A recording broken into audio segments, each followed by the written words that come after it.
जब पद्मनाभ मंदिर के 7वें दरवाजे को खोलने की कोशिश की, तब जो वहां पहुंची वैज्ञानिकों की टीम के साथ हुआ, उसे जानकर आपके रोंगटे खड़े हो जाएंगे। भारत सहित पूरी दुनिया में ऐसी कई रहस्य हैं जिनके बारे में इंसानों को आज तक कोई जानकारी नहीं है। विज्ञान चाहे कितनी भी उन्नति कर ले, लेकिन ऐसी कई पहेलियां हैं जिन्हें साइंस आज भी सुलझा नहीं पाया।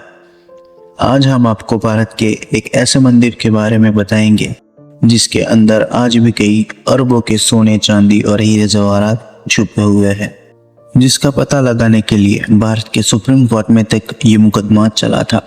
जिसके बाद मंदिर के 7 तहखानों में से 6 तहखाने खोल दिए गए, लेकिन 7वें तहखाने को खोलने की जब कोशिश की तो वहां मौजूद लोगों के साथ कुछ ऐसा हुआ जिसे जानकर आपकी आंखें खुली की खुली रह जाएगी। नमस्कार दोस्तों, एक बार फिर से स्वागत है आपका मिस्टर टॉक्स में। आज आपको बताएंगे एक बहुत ही रहस्यमय मंदिर जो कि दुनिया का सबसे अमीर मंदिर माना जाता है। इस मंदिर का नाम है पद्मनाभ स्वामी मंदिर। ये मंदिर अपने अंदर कई रहस्य छुपाए बैठा है। कहते हैं यहाँ 7 तहखाने मौजूद हैं और जिसमें 7वें तहखाने में जो खजाना है उसकी रक्षा नागलोक के नाग, पौराणिक पिशाच और अन्य कई अलौकिक देवता करते हैं। जिस भी इंसान ने 7वें दरवाजे को खोलने की कोशिश की, उसकी या तो मौत हो गई या फिर वो रहस्यमय तरीके से गायब हो गया। अगर निर्माण की बात करें तो पद्मनाभ मंदिर का निर्माण 18वीं सेंचुरी में महाराजा मार्तंड वर्मा ने करवाया था। फिर त्रावणकोर के राजाओं ने इस मंदिर को संभाला और अपने आप को और अपने परिवार को भगवान विष्णु को समर्पित कर दिया। अपना जितना भी खजाना था उन्होंने इस मंदिर के 7वें तहखाने में छुपा दिया।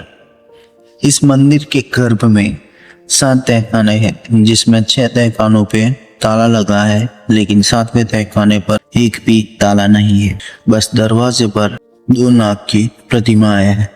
ऐसा माना जाता है कि प्राचीन संतों ने शक्तिशाली नागपाश मंत्र द्वारा इस दरवाजे को बंद किया था, जिसे सिर्फ एक सटीक गरुड़ मंत्र के जाप से ही खोला जा सकता है। लेकिन सन 2011 में सरकार द्वारा एक ऐसी नादानी हुई जिसका पछतावा आज भी उन सभी वैज्ञानिकों को होता है जिनके द्वारा पद्मनाभ मंदिर का वो दरवाजा खोलने का प्रयास किया गया। आज तक जिस किसी ने भी इस दरवाजे को खोलने की कोशिश की, उसकी मौत बड़ी रहस्यमय तरीके से हुई है।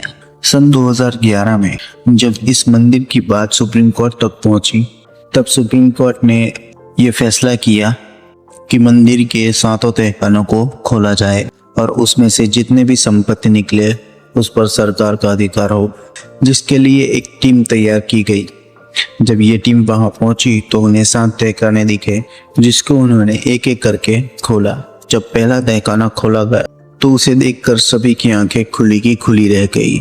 उस तहखाने में कई सोना, चांदी, हीरे जवाहरात थे। एक एक करके 6 तहखानों को खोला गया, जिनमें ताले लगे थे, जिसमें से करीब 1,32,000 करोड़ की संपत्ति निकली। जब उस टीम ने 7वें तहखाने को देखा तो उस पर कोई ताला नहीं था। उस 7वें तहखाने के दरवाजे पर सिर्फ 2 नागों की प्रतिमाएं थी। उनकी कई कोशिशों के बाद भी उस दरवाजे को खोल नहीं पाए। उनको यह जानना था कि आखिर इस दरवाजे के पीछे है क्या, इसलिए उन्होंने वहां एक साधु को बुलाया जिसे गरुड़ मंत्र आता था। जब गरुड़ मंत्र का उच्चारण शुरू किया तो मंदिर में एक भयानक कंपन शुरू हुआ, जिसके कारण पुजारी ने मंत्र का उच्चारण पूरा होने से पहले ही बंद कर दिया, जिसके कारण वही उसकी मृत्यु हो गई। ये देखकर वहां आई टीम के रोंगटे खड़े हो गए और वो वहां से चले गए बिना उस दरवाजे को खोले बिना। हैरानी की बात तो तब हुई जब वहां गई टीम के सभी सदस्यों की एक एक करके बड़े रहस्यमय तरीके से मौत होने लगी, जिसे देखकर पद्मनाभ स्वामी मंदिर के पुजारियों ने सरकार को यह आदेश दिया कि अब कोई भी इस दरवाजे को खोलने की कोशिश नहीं करेगा, और अगर किसी ने भी इस दरवाजे को खोलने की कोशिश की तो इस दुनिया पे बहुत बड़ा संकट आएगा। अब आप लोगों के मन में ये सवाल आता होगा कि ये दरवाजा कब और कैसे खुलेगा। दोस्तों, ऐसा माना जाता है कि जब भगवान विष्णु के 10वें अवतार यानी कल्कि अवतार का जन्म होगा, तभी उन्हीं के द्वारा इस दरवाजे को खोला जाएगा। खैर, ये तो लोगों का मानना है और इस पर लोगों की कई अलग अलग थियरीज है। आपका क्या मानना है हमें कमेंट में ज़रूर बताएं। अगर आपको वीडियो पसंद आया तो वीडियो को लाइक शेयर जरूर करें और चैनल को सब्सक्राइब करना ना भूलें। तो मिलते हैं आपसे एक और नई रहस्यमयी कहानी के साथ।